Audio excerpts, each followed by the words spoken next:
Hai semuanya, selamat datang di Sutana Tak Sezaman. Kalian udah pada tahu kan lukisan Raden Saleh yang lagi hits karena salah satu film karya Indonesia yang super mega keren banget dan udah ditonton lebih dari 2 juta penonton. Siapa sih yang gak tahu film Mencuri Raden Saleh? Orang pemainnya cakep-cakep banget gitu. Tapi di sini gue bukan mau nge-review pemain yang cakep-cakep itu, dan tenang, gue gak bakal nge-spoilin filmnya. Tapi yang mau gue bahas di sini adalah tentang fenomena sejarah yang diangkat pada film tersebut. Film ini sempat nyinggung tentang lukisan penangkapan Pangeran Diponegoro yang dilukis oleh pelukis masyhur di Indonesia. Siapa lagi kalau bukan Raden Saleh? Saking tinggi jiwa nasionalismenya, beliau sampai remake lukisan karya Nicolaas Venemang, yaitu pelukis asal Belanda yang menggambarkan wajah Pangeran Diponegoro jadi kelihatan lesu, pasrah, dan seakan-akan gak menunjukkan perlawanan. Nah, di lukisan Venemang juga, tokoh Belanda jadi senternya, ditandain sama lampu yang ada di atas kepala pemerintah Belanda. Sementara, di lukisan karya Raden Saleh, Pangeran Diponegoro digambari sebagai senter dan lagi berdiri dengan gagah, menahan amarah, menunjukkan perlawanan dan tegar. Raden Saleh juga ngegambarin tokoh-tokoh Belanda punya kepala yang lebih besar dari tubuh mereka, yang nunjukin kalau mereka punya kesombongan yang amat besar. Dan perbedaan kedua lukisan ini sebenarnya udah bisa dilihat nih dari masing-masing judul.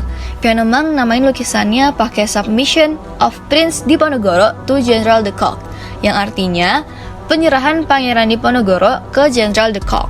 Sementara Raden Saleh namain lukisannya dengan The Arrest of Pangeran Diponegoro atau penangkapan Pangeran Diponegoro. Nah, kita udah bahas cukup dalam nih tentang lukisannya. Tapi sebelum lanjut, jangan-jangan lu pada belum tahu nih siapa Pangeran Diponegoro itu sendiri. Buat lu pada yang belum tahu, temen gue Adin mau ngasih tahu. Pangeran Diponegoro lahir pada 11 November 1785 di Yogyakarta. Siapa sih emang Pangeran Diponegoro? Kenapa dia ada di buku sejarah? Nah, beliau ini adalah putra dari Sri Sultan Hamengkubuwono III dengan nama asli Raden Mas Ontowiryo. Kenapa ya dia nggak dipanggil Mas Onto aja?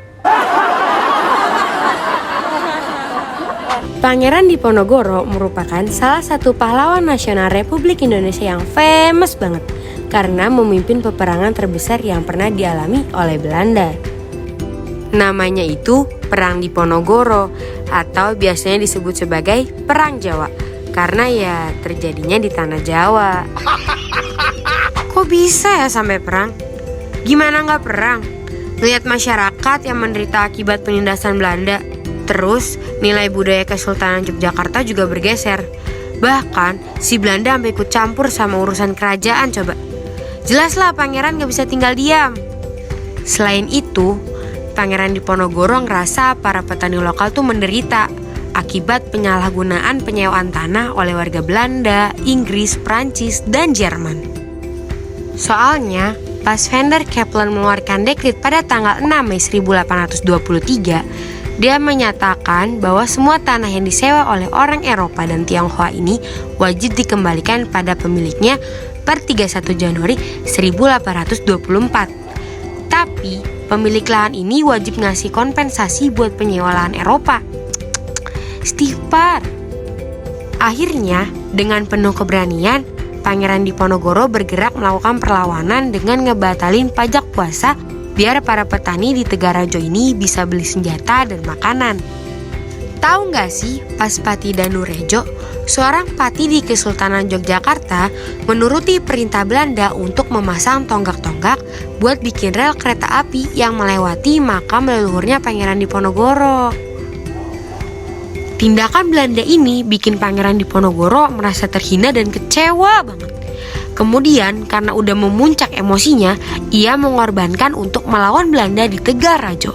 Pada hari Rabu 20 Juli 1825, pihak istana ngutusin 2 bupati keraton senior yang memimpin pasukan Jawa Belanda untuk nangkap Pangeran Diponegoro dan Mangkubumi di Tegarajo sebelum perang pecah.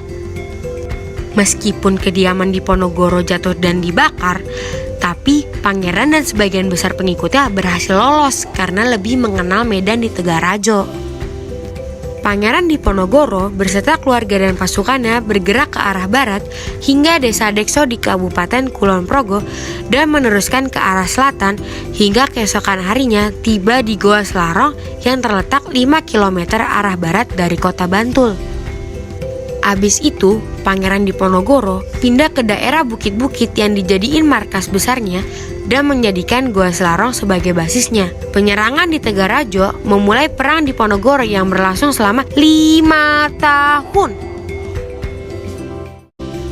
Diponegoro memimpin masyarakat Jawa dari kalangan petani sampai golongan priai yang menyumbang uang dengan barang-barang berharga lainnya sebagai dana perang dengan semangat sadumuk batuk, sanyari bumi ditohi tekan pati, atau artinya sejari kepala, sejengkal tanah dibela sampai mati. 15 dari 19 pangeran bergabung dengan Diponegoro. Bahkan Diponegoro juga berhasil loh memobilisasi para bandit profesional yang sebelumnya ditakuti oleh penduduk pedesaan. Walaupun ini jadi kontroversi tersendiri sih.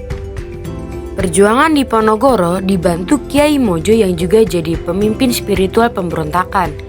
Dalam Perang Jawa ini, Pangeran Diponegoro juga berkoordinasi dengan ISKS Pakubuwono VI serta Raden Tumenggu Prawirodikdoyo Bupati Jagatan.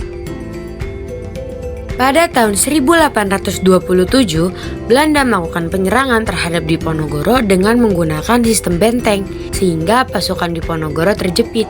Iya, terjepit. Maksudnya terkepung ya. Dan pada tahun 1829, Kiai Mojo, pemimpin spiritual pemberontakan, ditangkap. Disusul dengan Pangeran Mangkubumi dan panglima utamanya Ali Basa Sentot Prawirodirjo yang menyerah kepada Belanda. Jenderal de Kock berhasil menjepit pasukan Diponegoro di Magelang pada tanggal 28 Maret 1830. Mana nih Diponegoro? Akhirnya Belanda bikin sayembara berhadiah sebesar 20 ringgit kepada siapapun yang berhasil nangkep Diponegoro dalam keadaan hidup ataupun mati. Tapi sayembara nggak guna ini nggak ditanggepin sama masyarakat. Belanda nggak nyerah gitu aja ternyata. Mereka menerapkan siasat dan tipu muslihat dengan berpura-pura ngajak Diponegoro untuk berunding. Melalui siasat itu, Diponegoro ditangkap di Magelang, Jawa Tengah dan diasingkan ke Manado. Kemudian dipindahkan ke Makassar hingga wafatnya di Benteng Rotterdam tanggal 8 Januari 1855. The Real.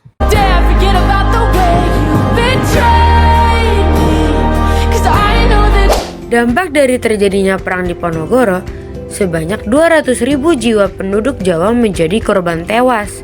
Sementara korban tewas di pihak Belanda berjumlah 8.000 tentara Belanda dan 7.000 serdadu pribumi. Gila banget kan ya? Selain melawan Belanda, perang ini tuh merupakan perang saudara antara orang-orang keraton yang berpihak pada Diponegoro sama yang anti Diponegoro atau antek-anteknya Belanda. Dan akhir perang ini menegaskan penguasaan Belanda atas Pulau Jawa. Kalian tahu kan Museum Monumen Pangeran Diponegoro atau Sasana Wiratama? BTW, ini nempatin bekas kediamannya Pangeran Diponegoro loh. Tujuan didiriinnya museum ini buat mengenang jasa Pangeran Diponegoro dalam memperjuangkan kemerdekaan. Kaki lu sakit gak? Bisa jalan? Yuk sama gue ke Jogja, kan lumayan nih bisa nambah edukasi. Mumpung gue lagi kosong nih. Kira-kira gitu deh perjuangan Pangeran Diponegoro dalam melawan Belanda. Udah jabatannya pangeran, pantang menyerah, berani, gagah. Idaman banget gak sih? Sebagai rasa terima kasih kita kepada beliau, bisa banget nih kita meneladani sikap dan perbuatan beliau serta rekan-rekannya.